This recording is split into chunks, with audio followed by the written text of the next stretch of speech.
What's going on, guys? This is Rob, and if you're enjoying the content here on my channel, then make sure you hit the like button and make sure you hit subscribe so you can help decide what direction the content on my channel goes in the foreseeable future. So earlier today, I was reading Silver Surfer Against the Tide, and I really want to cover Hickman's like Avengers, New Avengers, Infinity, all that stuff like right now. For those of you guys who remember that really old Silver Surfer video that I did that had that amazing monologue, that was from the opening part of Against the Tide, like the first 20 pages or something like that. It's one of those Marvel Infinite comics, so it's like 80 pages long, but technically in terms of like it being a complete comic, it's only like 20 something pages long, but it's designed for digital release and it's designed to be read on tablets and stuff like that. So, you know, it makes it a little more interesting in terms of how it all works. It's actually really cool when you go through and start reading them on tablets. Like they're really interesting. But the fact remains here that we will not get to Hickman's Avengers and New Avengers or anything like that until we do the Thanos stuff, and that comes after Thor, which comes after this Superior Spider-Man. So in the previous video, I had mentioned that we were going to stop Superior Spider-Man and we were going to jump into Spider-Verse, but we're only 2 videos away from finishing Superior Spider-Man. And so it doesn't really make any sense to kind of stop and then come back and make 2 videos. Instead, what we'll do is we'll cover Spider-Verse and we'll just kind of jump back to Spider-Verse in the beginning and just say all this takes place between like everything that we talk about from like, you know, X video, from like that video up until the end of Spider-Verse, all takes place at this point between Superior Spider-Man, and we'll just call it a day. I think that'll be pretty easy. It'll be a lot easier to follow that way than it will be, you know, any other way in terms of, you know, doing anything kind of crazy. But the fact remains here that with this particular video, we're going to be basically getting Superior Venom. We're going to be getting Superior Spider-Man with the Venom symbiote, and it actually works out pretty well. It's a really interesting concept. But what Dan Slott does here is he actually rolls over Agent Venom into this whole thing. Now, when we talked about Lee Price Venom from Marvel Now 2.0, we had talked about how that was basically the evolution, really the end of the Venom symbiote's run in terms of giving the Venom symbiote character and giving it evolution and kind of evolving it over the course of Marvel's publication history. And so it really made sense. But what this is going to show us is the idea that Flash Thompson believes that he understands the symbiote. So it's kind of the early days of growing it and evolving it and showing us that it actually does have sentience and where it goes and that kind of a thing. So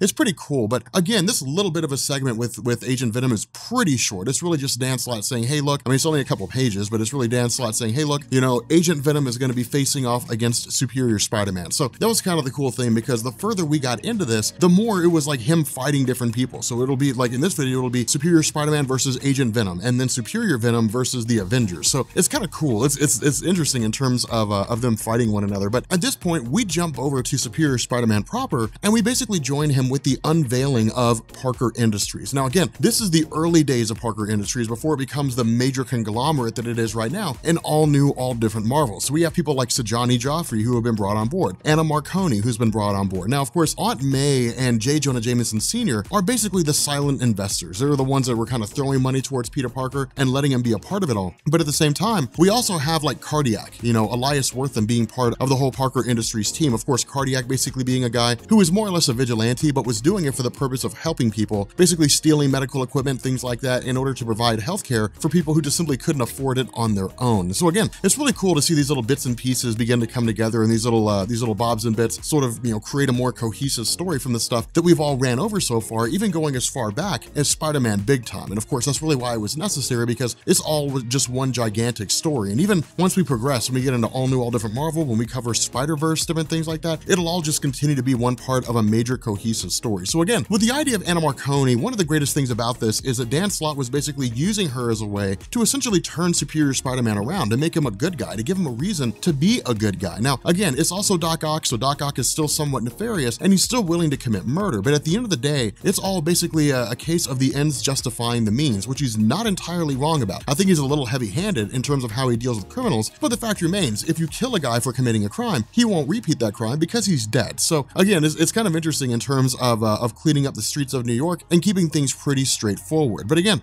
this also basically coincides with the arrival of Superior Spider-Man facing off against Agent Venom. And the reason why is because of the return of a villain named Crime Master. Now, this is not the original Crime Master, and in fact, this is basically just a nobody. But Crime Master is an alias that has previously been used. And what we are going to find out here is that this is all basically being done by a guy named Roderick Kingsley. Now, We'll get to him here in a little bit, but for right now, the fight between Superior Spider-Man and Agent Venom is actually pretty cool, just because of the fact that they're familiar with one another, or at least Agent Venom's familiar with Spider-Man in terms of the hero and Peter Parker. The problem is that this is not Peter Parker. And again, that's one of the crazy things, is because people who have known Peter, or people who have known Spider-Man, are used to him, acting a certain way. But here, he's murderous, and he shows the idea that he's going to kill Agent Venom with fire, and destroy the Venom symbiote in the process. Now, again, this is also Dan Slott basically building on the whole Agent Venom concept, in the sense that Flash Thompson knows the Venom symbiote, or believes he understands the Venom symbiote better than anybody else. Now, in terms of it actually talking to people, that's not really happening yet. Instead, it's more or less Flash talking to the Venom symbiote and keeping it under control. So again, it's all really just kind of growing it and evolving it and so on and so forth. But it's also this idea that the Venom symbiote will do whatever it needs to do to keep itself alive. It will avoid weaknesses, different things like that. So of course, where the conflict is pretty short-lived, the reason for this is because of the fact that basically Agent Venom Flash Thompson bolts out and then uses the Venom symbiote to essentially shapeshift and keep anybody from being able to realize who he is or what's going on. And so at this point, we sort of jump over to Carly Cooper. Now remember, Carly Cooper is the ex-girlfriend of Peter Parker and knows that he's Spider-Man. This is the revelation that was basically given to us by Dan Slott following the Spider Island event, because of the fact that Manhattan saw all these different people getting Spider-Man abilities, but Peter Parker was the only one who was familiar with them. Just going through and using a modicum of intelligence,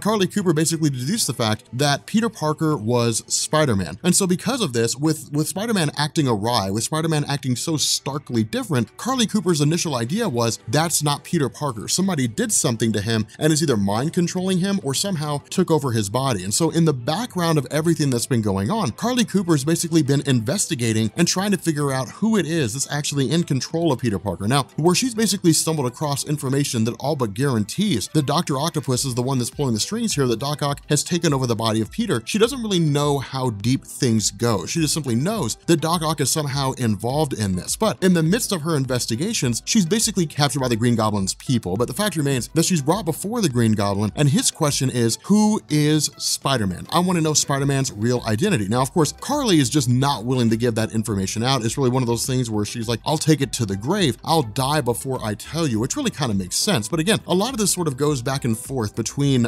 between Flash Thompson and, between Superior Spider-Man and Agent Venom. Now, keep in mind here, Flash Thompson does not have the use of his legs. The Venom symbiote is basically the one thing that allows him to be able to walk. And so because of that, the Venom symbiote really has to sort of exhaust itself, or exhaust its abilities more so than it normally would if it were like Peter Parker or somebody like that who could walk around on his own. But the fact remains here that in the eyes of Flash Thompson, because of the fact that Spider-Man is acting so completely different than what he's used to, the question is, what's going on here? Of course, is really just kind of looking and investigating and see if he can't figure it out on his own. Now, at the same time, while all this is going on, Miguel O'Hara is still around. Spider-Man 2099 is still there. Now, of course, he's operating under the guise of Michael O'Hara and basically pretending to be just a member of Alchem, more or less speaking to J. Jonah Jameson and so on and so forth. He's just kind of keeping an eye on things and doing what he can to make sure that Alchem does not become Alchemax in the year 2099. But again, it's just kind of Dan Slott showing us where we lie at the moment, where things are sort of sitting and how it all comes together. But in the midst of Flash Thompson basically receiving a treatment from Cardiac, from Elias Wortham, in terms of giving him artificial, prosthetics, providing him with artificial legs, the Superior Spider-Man shows up for the purpose of intending to interrogate Flash Thompson. Now remember, the reason why is because of the fact that from the perspective of Superior Spider-Man, all he sees is Venom. Because remember, Doc Ock basically purged the memories of Peter Parker, so he does not recall anything about Flash Thompson, Agent Venom, knowing who he is, knowing he's a good guy. It's just in his mind, the Venom symbiote is bad, and the Venom symbiote has to be taken out along with whoever it is that's wielding it. And so because of that, using Sonics,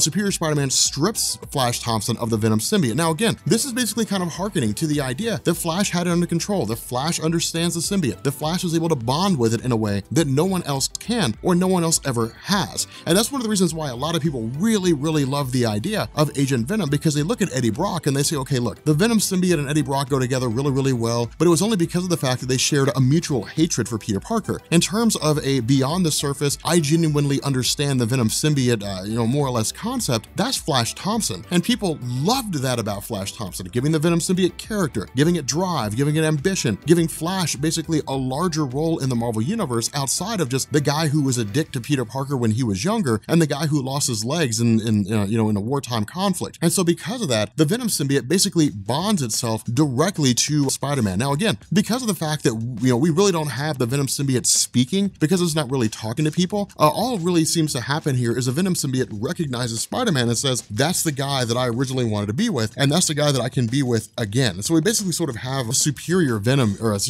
here, and it's actually kind of cool in terms of how he looks, because it's basically the mind of Dr. Octopus combined with the powers of the Venom symbiote. Now, the funny thing about this is that Dan Slott goes all the way back to the post, 1984 Secret Wars Spider-Man landscape, in the sense that he basically just says, hey, look, Spider-Man as we knew him then, when he became a host for the Venom symbiote, was corrupted by it. He corrupted the Venom symbiote, the symbiote corrupted him. They basically became bad guys to a degree. Now, it wasn't a traditional bad guy. Spider-Man didn't go around, robbing banks or anything like that. But in terms of him in relation to the hero that we traditionally knew, they were starkly different. It was night and day. And so that seems to be what's really happening here. Superior Spider-Man is basically running amok with his new abilities, with the Venom symbiote being attached to him. And so it's really kind of cool to see this unfold, because we end up seeing him taking, really kind of cutting a swath through the superhero community, more so than he had before, because now he has a new host of abilities at his disposal. And it's really Dan Slott kind of showing us, or kind of juxtaposing the abilities of Spider-Man with the abilities of Venom, but then turning around and taking the entire concept and turning it on its head when he asked the question, what happens when Dr. Octopus's mind in the body of Peter Parker gets the Venom symbiote? Then what happens? How crazy are things going to get? How's he going to use the abilities? Is it possible, is it one of those things where Dr. Octopus can overcome the Venom symbiote, or will he be corrupted with power just like everybody else? And the answer here is that he's just like everybody else. He'll be corrupted by his power. He'll run amok with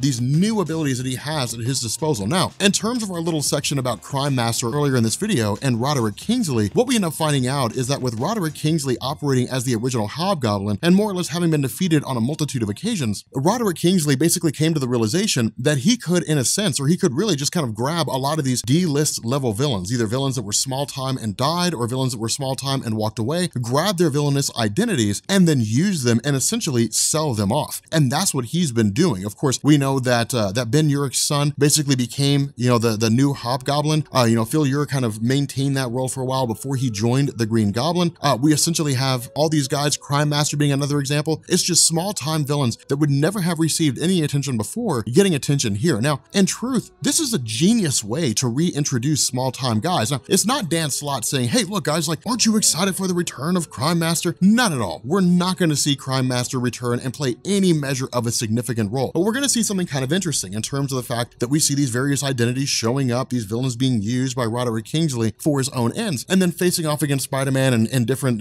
different scenarios and different situations. Now, jumping back to Superior Spider-Man again, because of the fact that he's much where Peter Parker was post 1984 Secret Wars, he's basically brash, he's arrogant, more so than he was before. He's prone to lash out. He follows this exact same pattern of behavior that Peter Parker follows. Now, what's interesting about this is Mary Jane Watson does not initially pick up on this. It's just that in her mind, she's like, what's going on with you? Why are you acting so violent? Why are you being this way? Now, of course, once the Venom symbiote makes its presence known, then immediately she's like, oh my God, it's the same thing all over again. The Venom symbiote's taking control of Peter Parker. Now, in terms of how she deals with this, it's really just kind of like, okay, stay out of the way.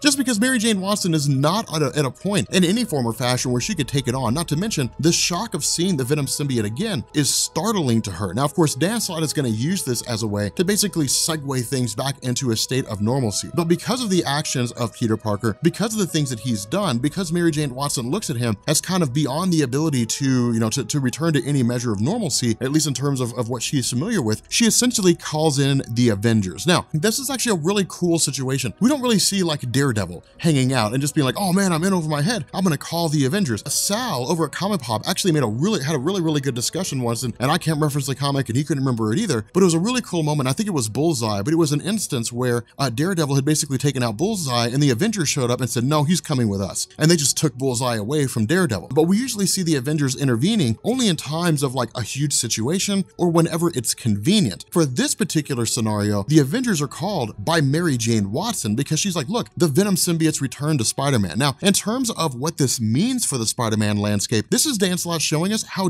dangerous the Venom symbiote is, which is something that we knew about, but for the modern Spider-Man reader picking up after big time, they didn't know this. They'd read about it, a time or two, or maybe they'd heard people speaking about it. They knew about it through word of mouth, but in terms of witnessing it with their own eyes, they didn't really know off the top of their heads. Now, this is basically the new Avengers: Iron Man, Thor, Captain America, Wolverine, and so on. These are the new Avengers essentially coming together for the purpose of trying to take out the Venom symbiote. But the funny thing is that this is the Venom symbiote with the mind of Dr. Octopus in the body of Peter Parker, and it crushes the Avengers. Now, the funny thing about this is that it's not like Superior Venom has inside knowledge, because remember, Dr. Octopus wiped his mind of Peter Parker. And so because of that, with Peter Parker seemingly being purged, there's nothing here to indicate that Superior Venom has an upper hand on the Avengers. Instead, the indication here seems to be that he's just that damn powerful, that he's just that capable, he's just that wildly durable in terms of his strength, his agility, the different abilities that he can extend, beyond himself in order to take out the Avengers. So he's literally, it's a one-man army. Superior Venom is able to hold his own against Wolverine, Captain America, Black Widow, Thor, and Spider-Woman all at the same time. And that is an incredible feat in and of itself. So it's just kind of cool to see. But in the midst of all this, Tony Stark, of course, being the man behind all this, basically asked the question, do we know if that's Flash Thompson losing his mind, or is it legitimately Spider-Man? Now, of course, in order to get an answer to this, they basically run over to Parker Industries, and Tony Stark meets Flash Thompson, and this is when he realizes that is genuinely Spider-Man. And so, of course, the question now becomes, what happened? Why is it that Flash Thompson has, temporarily lost the Venom symbiote? What in the world is going on here? And so again, this is basically Dan Slott kind of setting the seed, setting the stage for what will become the bigger picture in terms of Superior Spider-Man in relation to the Venom symbiote and the fallout of all this when Superior Spider-Man finally comes to an end. And so again, with this battle against the Avengers wrapping up relatively fast, we basically have Flash Thompson using the Iron Man suit to essentially show up here. Of course, Tony Stark lends it to him, says, go to the battlefield, see if you can't talk some sense into the Venom symbiote. But the manifestation of the Venom symbiote's feelings and thoughts and emotions begin to arise when Flash arrives on the scene, and the symbiote basically says, look, as Agent Venom, you use drugs to keep me subdued. We don't really work together organically. You basically keep me under control, chemicals and different things like that. And so because of this, this is the Venom symbiote at its most basic, essentially lashing out, going crazy, attacking the various Avengers. Now, of course, in response to this, Doc Ock basically regains himself and tries to expel the Venom symbiote, but really isn't able to do it on its own. Now, again, this is a return to familiarity. Keep in mind, Peter wasn't able to officially and finally cast off the Venom symbiote until he basically encountered Reed Richards, who told him what it was. Peter began to realize what was going on with the Venom symbiote, and it was only when he was at his absolute strongest that he was able to get rid of it. With regards to Dr. Octopus, he can't do it on its own. And so what ends up happening here is, out of nowhere, we basically end up having Peter Parker making his return. Now, again, this is the consciousness of Peter. And what Dan Slott basically says is that this consciousness has basically been hidden away from Dr. Octopus ever since Dr. Octopus believed that he had basically wiped Peter away from his mind. So it's cool to kind of get this return. It's cool to kind of see this great moment show up, just because of the fact that, again, it's Dan Slott saying, hey, look, guys, lest we forget, Peter Parker will make his return. So it's Dan Slott kind of beginning to wind down. It's Dan Slott beginning to sort of bring things to an end and say, okay, now we're going to go ahead and segue into the return of Peter Parker proper and the removal of Dr. Octopus from controlling the body of Peter. We're going to start moving in the direction of wrapping up Superior Spider-Man. And so again, because of all this, the Venom symbiote basically returns back to Flash Thompson, who calls it a day. And Peter Parker, again, more or less comments about how Dr. Octopus still doesn't realize that he's there, and he can more or less operate from the shadows, of his own mind, so to speak, and essentially stay hidden away from everything. Now, again, because of the fact that this leads into Goblin Nation, this basically leads into the War of the Goblins, what we end up getting here is this sort of begins to wind down as things begin to wrap up